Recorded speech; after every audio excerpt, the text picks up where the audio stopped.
আমরা তো নির্বাচিত সরকার দেখছি, কিন্তু নির্বাচিত সরকার হইলেই তো জনগণের অধিকার প্রতিষ্ঠিত হয় না।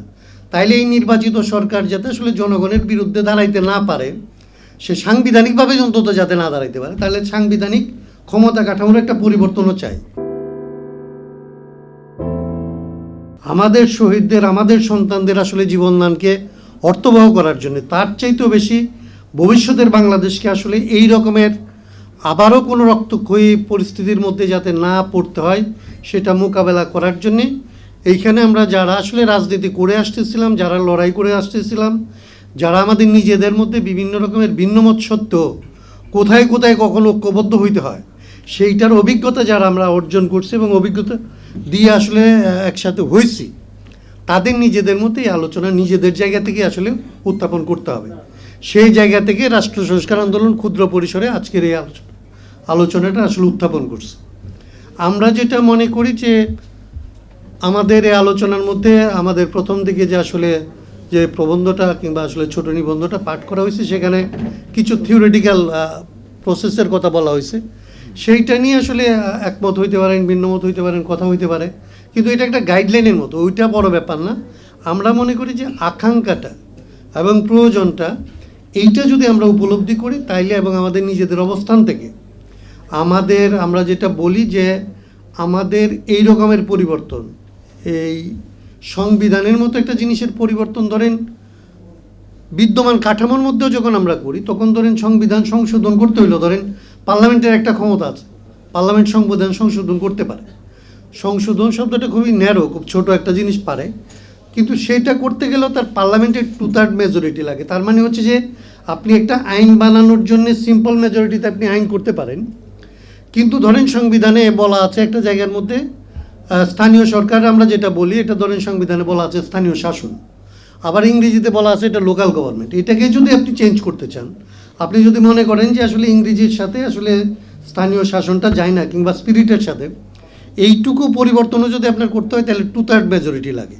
আর যখন আসলে 53 বছরের শাসনের অভিজ্ঞতা দিয়ে আমরা বলতেছি যে এখানকার যে ক্ষমতা কাঠামো, এখানকার যে নির্বাচন ব্যবস্থা, এখানকার যে বিচার ব্যবস্থা, কিংবা সাইফুল ভাই যেটা বললো যে এখানকার যে অর্থনৈতিক ব্যবস্থা, এই ব্যবস্থাগুলি হচ্ছে এই রকম অন্যায্য, এই রকম গণবিরোধী, যে এইগুলির আসলে প্রথমত আমাদের সাংবিধানিকভাবে এগুলির একটা সংশোধনের উদ্যোগ নেওয়া দরকার, এবং সেই জন্য এই পরিবর্তনটা হয়েছে।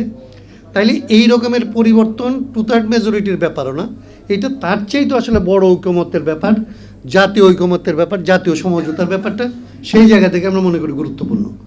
পদ্ধতি নিয়েও আমাদের আলোচনাটাকে আমরা মনে করি গুরুত্বপূর্ণ। আমরা যদিও মনে করি যে আমাদের একটা নিজস্ব মত আছে, আমরা মনে করি যে এই পদ্ধতি এবং ধরেন এই যেটা আসলে আমি যদি মঞ্জুর কথাটা বুঝে থাকি, যে একটা জিনিসকে সমঝোতা করতে যদি আমরা যাই, একটা কাণ্ডজ্ঞান দিয়ে যদি বুঝি, ধরেন মঞ্জু বলতেছিল, স্বপন ভাই আসেন এরকম, যে বিএনপি যে নির্বাচন চায় এটা তো খুব জাস্টিফাইড, ওর তো নির্বাচনই চাইবে, কারণ সে তো আসলে নির্বাচনের ভেতর দিয়ে রাষ্ট্র ক্ষমতায় যাবে, এটাই তো তার কাজ।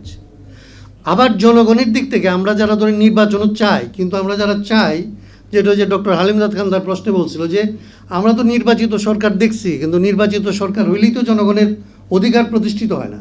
তাইলে এই নির্বাচিত সরকার যাতে আসলে জনগণের বিরুদ্ধে দাঁড়াইতে না পারে, সে সাংবিধানিকভাবে অন্তত যাতে না দাঁড়াইতে পারে, তাহলে সাংবিধানিক ক্ষমতা কাঠামোর একটা পরিবর্তনও চাই। তাইলে এটা কি হইতে পারে? আমাদের দিক থেকে আমাদের প্রস্তাব হচ্ছে যে আগামী নির্বাচন সংবিধান সংস্কার এবং সরকার গঠনের দুইটার জন্যই হইতে পারে। একটা নির্বাচনের মধ্যে এই কাজটা আপনি করতে পারেন, এটা 70 সালে হয়েছে, এটা নাথিং নিউ, আমাদের এটা আবিষ্কার না। রাষ্ট্র সংস্কার আন্দোলন এখানে প্রায় কোনো কিছু আবিষ্কার করে বলে নাই। রাষ্ট্র সংস্কার আন্দোলনের যা কিছু বলা, এটা হচ্ছে দুনিয়াতে যা যা আছে আমাদের এর চাইতে বেটার ব্যবস্থা, এইখানে যেগুলিকে আসলে অ্যাডাপ্ট করলে আমরা আসলে বেঁচে যেতে পারি, আমরা একটা গণতান্ত্রিক দেশে পরিণত হইতে পারি, সেরকম কতগুলো প্রস্তাবকে সে আসলে জাতির সামনে উত্থাপন করছে। আজকেও যেটা আমরা এখানে উত্থাপন করতেছি, এটা হচ্ছে আসলে এক ধরনের জাতীয় আকাঙ্ক্ষা। আমাদের হয়তো ধরেন একটা দল একভাবে ভাবতেছে, আরেকটা দল আরেকভাবে ভাবতেছে, কিন্তু মোটা দাগে আমরা মনে করি যে সমস্ত রাজনৈতিক দল, আমরা যারা আসলে ফেসিবাদের বিরুদ্ধে দাঁড়াইছিলাম, তাদের মধ্যে এইটা নিয়ে কোনো বিরোধ নাই যে আমাদের একটা সংস্কার লাগবে, এটা নিয়ে কোনো বিরোধ নেই। এখন সংস্কার নির্বাচনের আগে হবে না পরে হবে, কীভাবে হলে টেকসই হবে, কদ্দূর হবে, এইটা আমরা মনে করি যে আসলে এই উদ্যোগটা সরকারের নেওয়া উচিত ছিল, ফ্যাসিলিটেট করা উচিত ছিল।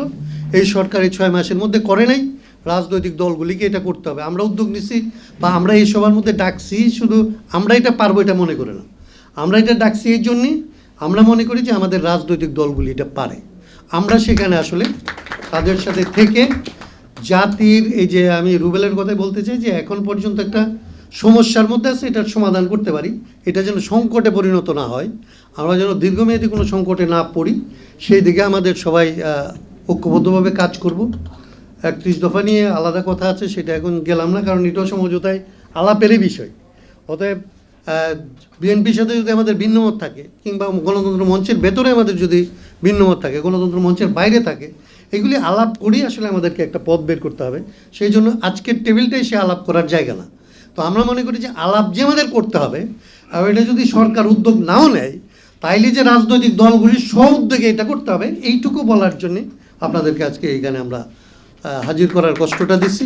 আপনারা এতক্ষণ ধরে যারা আমাদের কথা শুনছেন এবং উপস্থিত হয়েছেন, তাদের প্রতি আবারও শুভেচ্ছা এবং কৃতজ্ঞতা জানাই। আমাদের এই অনুষ্ঠান আমরা শেষ করতেছি, কিন্তু আমাদেরকে ধরেন আমি একটা শুভ সংবাদ দিতে পারি যে এই উদ্যোগকে ছড়ায় দেওয়ার জন্যে, আরও আগায় নেওয়ার জন্যে আমাদের যে আজকের যে জুলাই ফোরাম যারা, তারা আমাদেরকে আমি শেষ বলার আগে কানে কানে বলছিল যে ভাই আপনারা যদি এই উদ্যোগকে আগায় নিয়ে যেতে চান, আমাদের দিক থেকে আমরা সব ধরনের সহায়তা করতে রাজি আছি।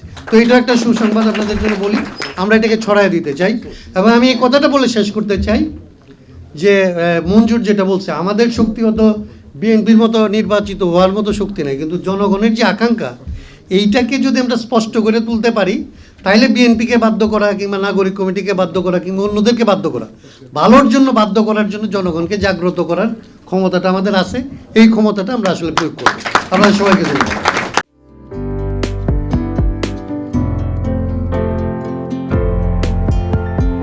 পহেলা জানুয়ারি 2025 ইউটিউব জার্নালিজমের অগ্রদূত changetv.press 6 বছর পেরিয়ে পা রাখল গর্বিত আমি অত্যন্ত আনন্দিত হলাম যে চেঞ্জ টিভি আগামী কয়েকদিনের মধ্যেই 6 বছর পূর্ণ করবে।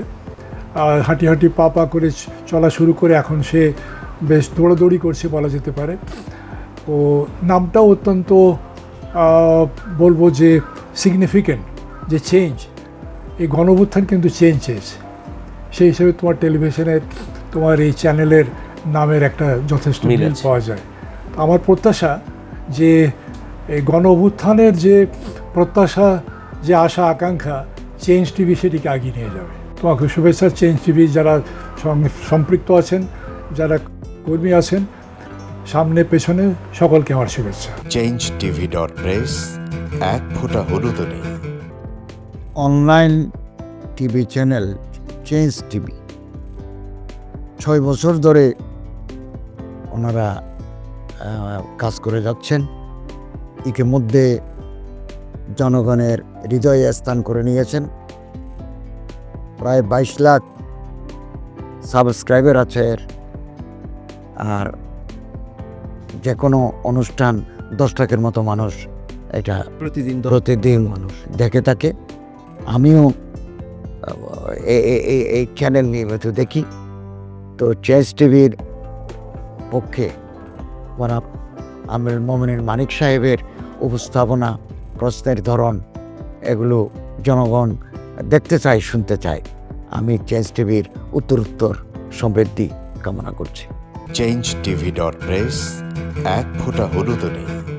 চেঞ্জ টিভি, তো আমি তাদেরকে আমার অসংখ্য শুভেচ্ছা জানাচ্ছি, কারণ তারা যে ভূমিকা রেখেছে এই সময়, একটা কঠিন সময় ছিল, সেটাতে যেমন ভূমিকা রেখেছে, এমনকি 5ই আগস্টের পরে নতুন বাংলাদেশেও তারা তাদের সেই তীক্ষ্ণ একটা সমালোচনামূলক এবং যেটাকে আমি গঠনমূলক বলবো, সেরকম একটা ভূমিকা রাখছেন। তো সেক্ষেত্রে আমরা মনে করি যে এই ভূমিকা আমাদের দরকার, আমরা চাই এটা থাকুক এবং আরও যেন সমৃদ্ধ হয়। নতুন বাংলাদেশ নির্মাণে আমরা চাই যে চেঞ্জ টিভি যে সমালোচনাগুলো করছে বা যেগুলো আমরা তুলে ধরছেন, সেটা এমন করে করবেন যেন আমরা সেখান থেকে শিখতে পারি এবং সবাই মিলে যেন আমরা নতুন বাংলাদেশকে সত্যিকার অর্থে বৈষম্য বিহীন একটা সমাজ গড়ে তুলতে পারি,